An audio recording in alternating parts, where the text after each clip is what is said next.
완벽한 클래식 거장이 될 수 있었던 그녀. 하지만 지하철역에서 들려온 낯익은 멜로디가 그녀의 발걸음을 멈추게 한다. 수백억 원의 공연 계약을 모두 걸고 그녀는 거리의 피아니스트를 쫓기 시작하는데, 감동 63의 이야기 시작합니다. 구독과 좋아요, 알림 설정은 저에게 감동을 줍니다. 63빌딩만큼 높은 감동을 선사하겠습니다. 서지원의 손가락이 건반 위를 스치자 쇼팽의 녹턴이 콘서트홀을 가득 채운다. 객석을 가득 메운 관객들은 숨소리조차 내지 않은 채 그녀의 연주에 집중한다. 무대 조명이 그녀의 검은 드레스를 은은하게 비추고 긴 생머리가 피아노 건반 위로 살짝 흔들린다.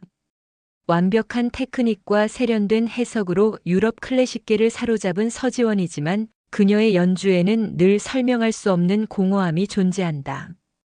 파리 필하모닉과의 월드 투어 마지막 공연이 끝나고 지원은 분장실 거울 앞에 홀로 앉아 있다. 화려한 꽃다발들 사이에서 그녀는 15년 전 그날을 떠올린다. 20살의 자신이 생애 첫 국제 콩쿠르 결선을 앞두고 연습실에서 마지막 리허설을 하던 순간이었다. 늘 그랬듯 아버지는 그녀의 연주를 듣고 있었다. 서민호는 딸의 가장 날카로운 평론가이자 가장 든든한 후원자였다. 쇼팽 콘체르토 1번의 마지막 음이 울리자 아버지는 평소와 다른 목소리로 말했다. 오늘은 여기까지만 하자. 내일은 내 인생의 가장 중요한 날이 될 테니까. 그리고 그것이 아버지의 마지막 말이었다. 다음 날 아침 결선 무대를 2시간 앞두고 지원은 텅 빈 집을 발견했다. 식탁 위에는 아버지가 늘 즐겨 마시던 커피잔만이 식어 있었다.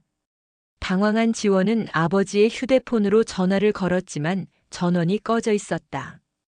어머니를 일찍 여윈 후 그녀에게 아버지는 전부였다. 혼란스러운 마음으로 콩쿠르장으로 향하면서도 지원은 아버지가 곧 나타날 거라 믿었다.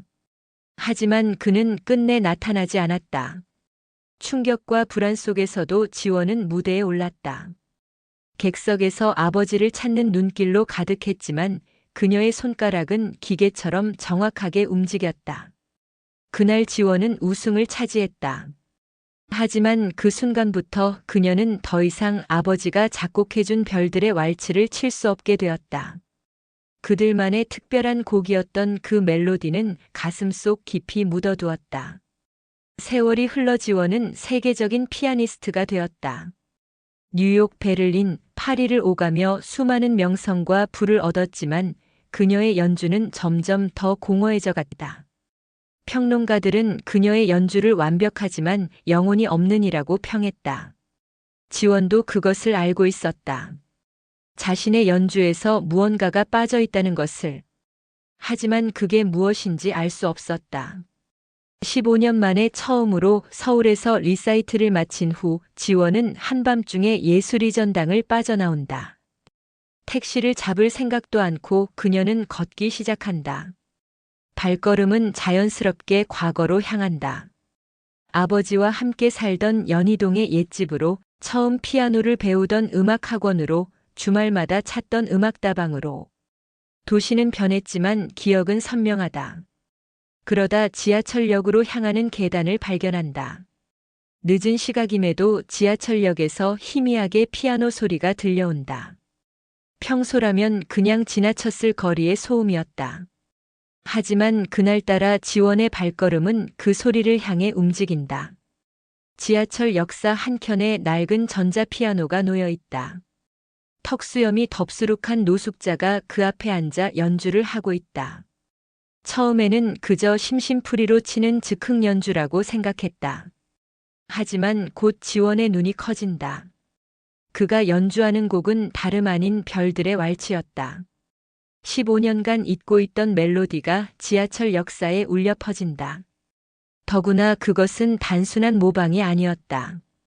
아버지만이 알고 있던 미묘한 리듬의 변주까지 정확하게 재현되고 있었다. 지원의 심장이 빠르게 뛰기 시작한다. 지원의 다리가 휘청거린다.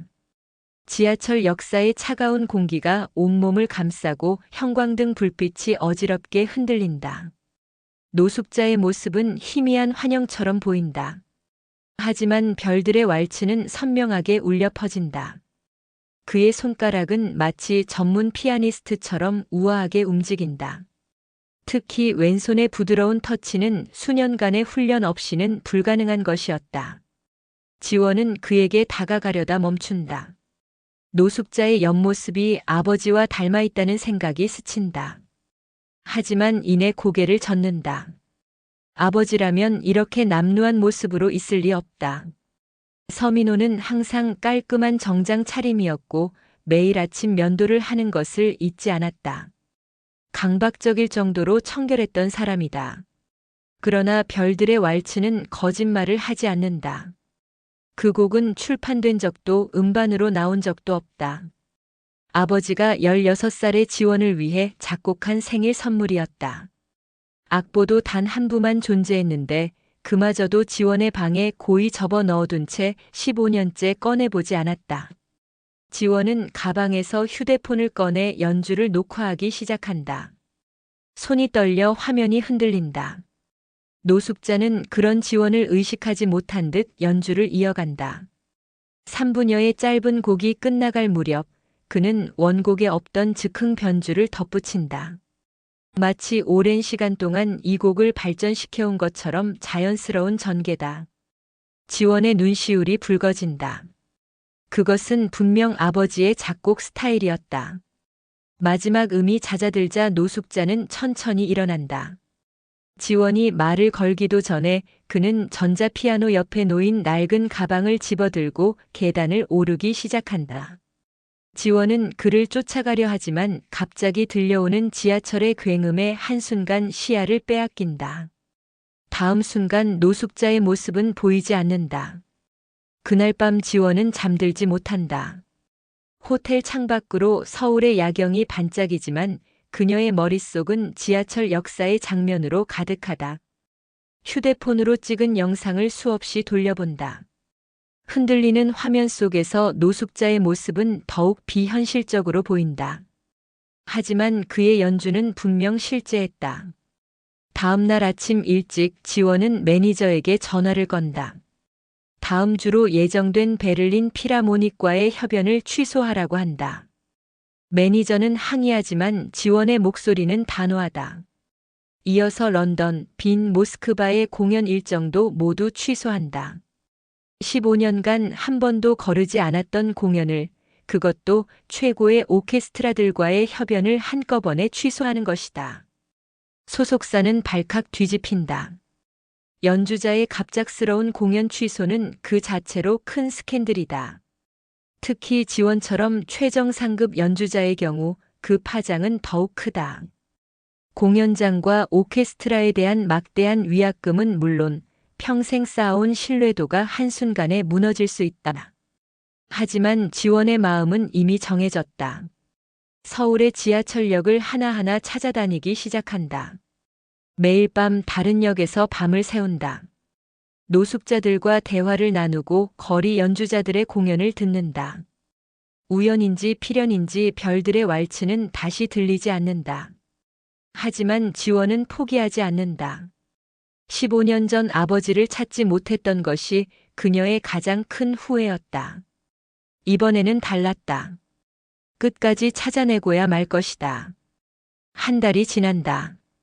지원의 모습은 많이 변해 있다. 늘 완벽하게 세팅되어 있던 긴 생머리는 어깨에서 흐트러지고 무대의 화려한 드레스 대신 낡은 청바지 차림이다. 매일 밤 지하철역을 돌아다니는 사이 얼굴은 헬쑥해졌다. 하지만 그녀의 눈빛만은 더욱 선명해졌다. 무대 위에서 느끼던 공허함 대신 강렬한 목적의식이 깃들어 있다. 소속사는 그녀에게 최후 통첩을 보낸다. 더 이상 공연 일정 조정이 불가능하다는 것이다. 이미 유럽의 주요 공연장들은 그녀를 블랙리스트에 올렸다. 음악 전문지들은 천재 피아니스트의 이상 행동이라는 제목으로 기사를 쏟아낸다.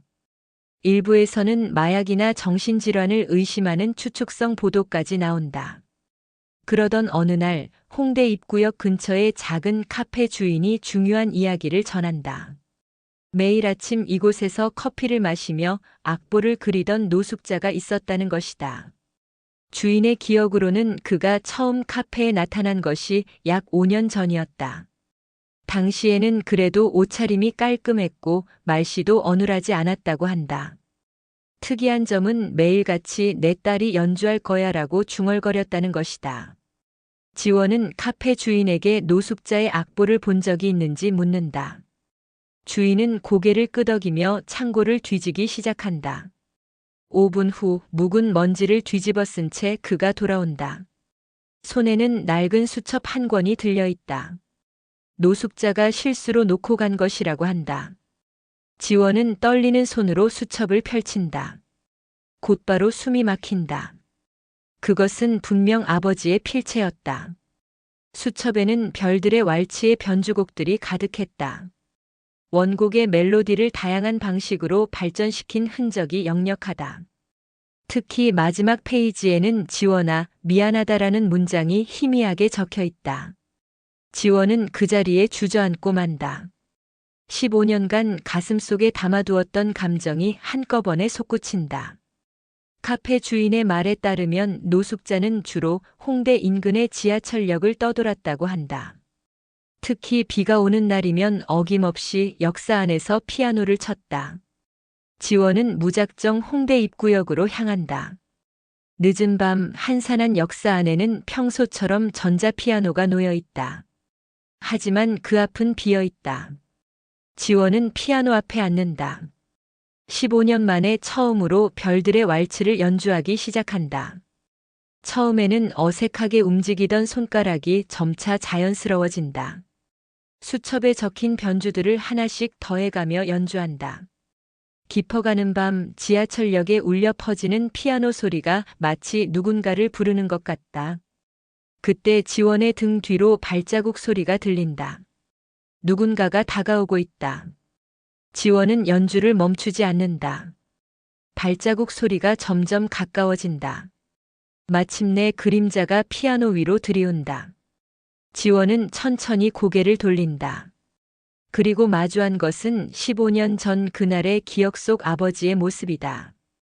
다만 이제는 흰 머리카락이 훨씬 많아졌고 주름진 얼굴은 세월의 무게를 고스란히 담고 있다. 아버지는 지원을 바라보며 미소 짓는다. 그의 눈가에는 눈물이 고여 있다. 마치 오랫동안 이 순간을 기다려왔다는 듯이 그는 피아노 앞에 앉은 지원의 곁으로 다가온다. 지원은 말없이 옆자리를 내어준다. 둘은 나란히 앉아 별들의 왈츠를 연주하기 시작한다. 아버지의 왼손과 지원의 오른손이 만들어내는 화음이 지하철 역사를 가득 채운다. 새벽녘이 되어서야 부녀는 홍대 입구역을 빠져나온다. 인적 없는 거리를 걸으며 아버지는 15년 전의 이야기를 들려준다. 그의 목소리는 담담하지만 그 속에는 깊은 후회와 슬픔이 배어 있다. 첫 국제 콩쿠르를 앞둔 딸을 두고 사라진 것은 그날 아침 받은 말기 암 진단 때문이었다. 서민호는 그 전부터 가끔씩 찾아오는 극심한 복통을 느꼈지만 바쁜 딸의 콩쿠르 준비에 방해가 될까봐 내색하지 않았다. 검진 결과는 췌장암 말기였다. 의사는 길어야 3개월의 시간이 남았다고 했다. 그날 아침 딸의 마지막 리허설을 들으며 서민호는 결심을 했다. 자신의 죽음이 딸의 음악 인생의 짐이 되어서는 안 된다고 생각했다. 결선 전날 밤 그는 조용히 집을 나섰다. 가장 소중한 것들만 배낭에 챙겼다. 악보 수첩과 지원의 어린 시절 사진, 그리고 약간의 현금이었다. 택시를 타고 도시 반대편으로 향했다. 그리고 그곳에서 항암 치료를 시작했다. 의사의 예상과 달리 그는 6개월을 버텼고 1년을 버텼다. 하지만 그 과정에서 모든 재산이 바닥났다. 치료가 끝난 후에도 그는 지원에게 돌아가지 않았다. 이미 세계적인 피아니스트가 된 딸의 곁에 초라한 모습으로 나타날 수는 없었다. 대신 그는 딸의 소식을 신문과 잡지를 통해 접했다. 음악 전문지에 실린 그녀의 인터뷰를 스크랩했고 유튜브로 그녀의 연주를 들었다. 그러면서 점차 알아차렸다. 딸의 연주에서 무언가가 사라졌다는 것을, 예전의 순수한 열정이 식어버렸다는 것을. 거리를 떠돌며 그는 별들의 왈츠를 계속 발전시켰다. 지원이 언젠가는 이 곡을 다시 연주할 것이라 믿었다. 그래서 매일같이 새로운 변주를 만들었다. 때로는 공원 벤치에서, 때로는 지하철역 구석에서 악보를 그렸다. 그러다 우연히 홍대의 한 카페에서 일할 기회를 얻었다. 설거지를 하는 대가로 아침마다 커피를 마실 수 있었다. 하지만 병은 그를 계속 괴롭혔다. 재발과 치료를 반복하면서 그의 외모는 크게 변했다. 깔끔하던 외모는 사라지고 긴 수염이 자랐다. 옷차림도 초라해졌다. 더 이상 카페에서 일할 수도 없게 되었다. 그래도 그는 피아노 연주만큼은 포기하지 않았다. 특히 비 오는 날이면 지하철역에서 별들의 왈츠를 연주했다. 그 멜로디가 어딘가에 있을 딸에게 닿기를 바라면서. 아버지의 이야기를 들으며 지원의 눈에서는 눈물이 멈추지 않는다. 새벽의 차가운 공기가 얼굴을 스치지만 그녀의 마음은 뜨겁게 타오른다. 모든 것이 이해된다. 공허했던 자신의 연주도, 끝없이 성공을 쫓았던 삶도, 그리고 아버지의 선택도. 지원은 아버지의 거친 손을 꼭 잡는다. 이제는 놓치지 않겠다는 듯이. 날이 밝아올 무렵 아버지는 지원을 데리고 자신이 머무는 곳으로 향한다. 좁은 고시원 방 안에는 낡은 전자피아노가 놓여 있다.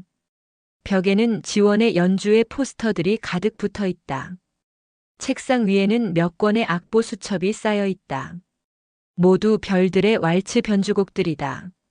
지원은 그제야 깨닫는다. 아버지는 단 하루도 그녀를 잊은 적이 없었다는 것을. 오히려 자신의 모든 시간을 딸을 위한 음악을 만드는 데 바쳤다는 것을. 그로부터 한 달이 지난다. 지원의 삶은 완전히 달라졌다. 화려한 호텔 대신 아버지의 고시원 근처 원룸에서 지낸다. 매일 아침 아버지와 함께 동네 오래된 분식집에서 아침을 먹는다. 소속사와는 결별했다. 유럽 공연장들의 위약금 소송도 묵묵히 받아들였다. 클래식 음악계에서는 그녀의 갑작스러운 은퇴를 두고 갖가지 추측이 난무한다. 하지만 지원의 음악은 더욱 깊어져 간다. 아버지와 함께 별들의 왈츠 변주곡들을 발전시킨다.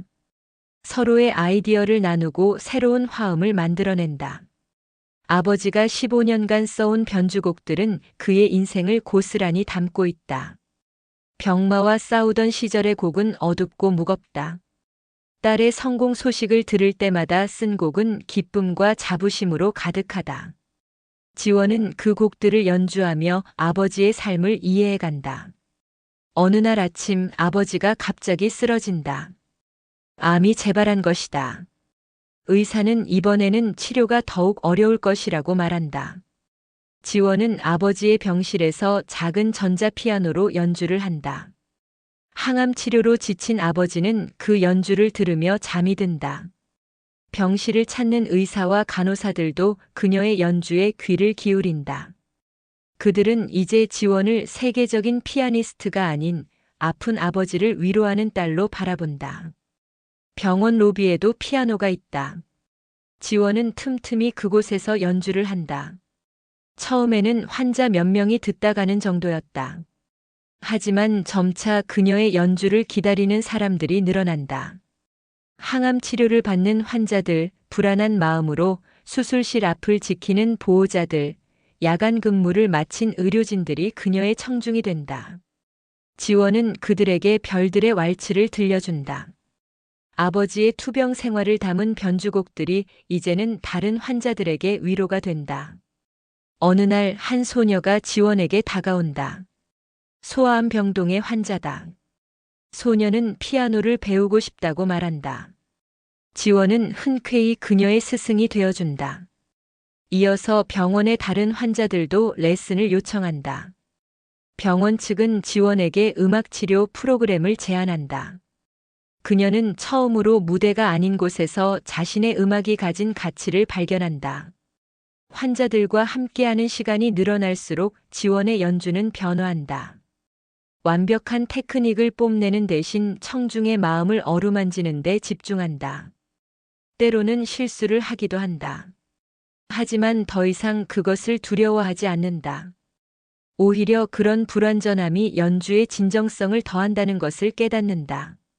아버지의 병실에서 지원은 새로운 곡을 쓰기 시작한다. 별들의 왈츠에서 출발했지만 이제는 자신만의 이야기를 담는다. 상처받은 영혼들을 위한 자장가이자 희망을 노래하는 찬가다. 아버지는 악보를 보며 미소 짓는다. 이제 그의 딸은 진정한 음악가로 성장했다고 생각한다. 유럽의 공연장들이 다시 그녀에게 연락을 해온다. 세계적인 피아니스트의 특별한 선택이 화제가 된 것이다. 하지만 지원은 더 이상 그들의 제안에 흔들리지 않는다. 대신 병원과 함께 새로운 프로젝트를 준비한다. 음악을 통해 치유와 희망을 전하는 것, 그것이 이제 그녀가 선택한 길이다. 6개월 후 예술의전당 콘서트홀. 객석은 이례적인 관객들로 가득 차 있다. 화려한 드레스 대신 환자복을 입은 이들, 의료진의 하얀 가운, 그리고 음악을 사랑하는 일반 시민들이 자리를 함께 하고 있다. 무대 한켠에는 병원 로비에서 지원에게 피아노를 배운 환자들이 앉아 있다. 오늘은 음악으로 전하는 희망 프로젝트의 첫 번째 공연이다. 검은 드레스를 입은 지원이 무대에 등장한다. 한 달 전 아버지는 긴 투병 끝에 눈을 감았다. 하지만 그의 마지막 날들은 평화로웠다. 딸의 연주를 들으며 그리고 그녀가 써내려간 새로운 곡들을 함께 완성하며 행복한 시간을 보냈다. 임종 직전 아버지는 마지막 변주곡을 지원에게 들려주었다. 피아노 앞에 앉을 힘조차 없었지만 그의 입가에서 흘러나온 멜로디는 그 어느 때보다 아름다웠다. 지원은 피아노 앞에 앉는다. 첫 곡은 별들의 왈츠다. 하지만 이전과는 전혀 다른 버전이다. 15년 전 아버지가 작곡한 원곡, 길거리에서 써내려간 수많은 변주들, 병실에서 완성한 새로운 선율, 그리고 지원 자신의 이야기가 모두 담겨 있다. 그녀의 손가락이 건반 위를 움직이기 시작한다. 연주는 마치 한 편의 자서전처럼 흘러간다. 청중들은 곡 속에 담긴 이야기를 듣는다. 상처와 치유, 이별과 재회, 그리고 용서와 사랑의 이야기. 환자복을 입은 소녀가 눈물을 흘린다. 자신의 병마와 싸우면서도 피아노를 포기하지 않았던 그녀의 눈빛에는 이제 희망이 빛난다. 의료진들은 자신들이 매일 마주하는 생명의 경이로움을 음악으로 다시 한번 확인한다. 연주는 계속된다. 이제 지원의 제자들이 무대에 오른다. 그들은 각자의 방식으로 별들의 왈츠를 연주한다. 서툴지만 진심이 담긴 연주의 객석에서는 따뜻한 박수가 이어진다. 마지막 순서는 합주다. 지원과 그녀의 제자들이 함께 만드는 화음이 콘서트홀을 가득 채운다. 피날레에서 지원은 아버지의 마지막 변주곡을 연주한다. 그것은 단순한 이별의 곡이 아니다. 새로운 시작을 알리는 축복의 멜로디다. 연주가 끝나자 객석에서는 기립박수가 터져 나온다. 지원은 무대 위에서 고개를 들어 천장을 바라본다. 마치 별들이 반짝이는 것 같다. 공연이 끝난 후 한 평론가가 지원에게 다가온다. 이제 다시 세계 무대로 돌아갈 생각이 없냐고 묻는다. 지원은 고개를 젓는다. 화려한 스포트라이트는 더 이상 그녀를 설레게 하지 않는다. 대신 그녀는 자신의 계획을 이야기한다. 전국의 병원을 돌며 음악 치유 프로그램을 진행할 것이라고. 그리고 아버지의 유작인 별들의 왈츠 변주곡집을 출판하여 수익금을 환자들을 위해 기부할 것이라고. 다음 날 아침 지원은 평소처럼 병원 로비 피아노 앞에 앉아 있다. 한 간호사가 새로운 환자를 데리고 온다. 소녀는 교통사고로 다리를 다쳐 걷지 못하게 되었다고 한다. 지원은 소년에게 미소 짓는다. 그리고 별들의 왈츠를 연주하기 시작한다. 창밖으로 비가 내리기 시작한다. 하지만 이제 그녀의 음악에는 더 이상 슬픔이 없다. 그것은 새로운 희망의 시작을 알리는 소리다. 감동 63의 긴 이야기 들어주셔서 감사합니다. 구독과 좋아요, 알림 설정은 저에게 감동을 줍니다. 늘 감동이 가득한 나날 되시길 바라겠습니다. 63빌딩만큼 감동이 높은 새로운 이야기로 다시 돌아오겠습니다.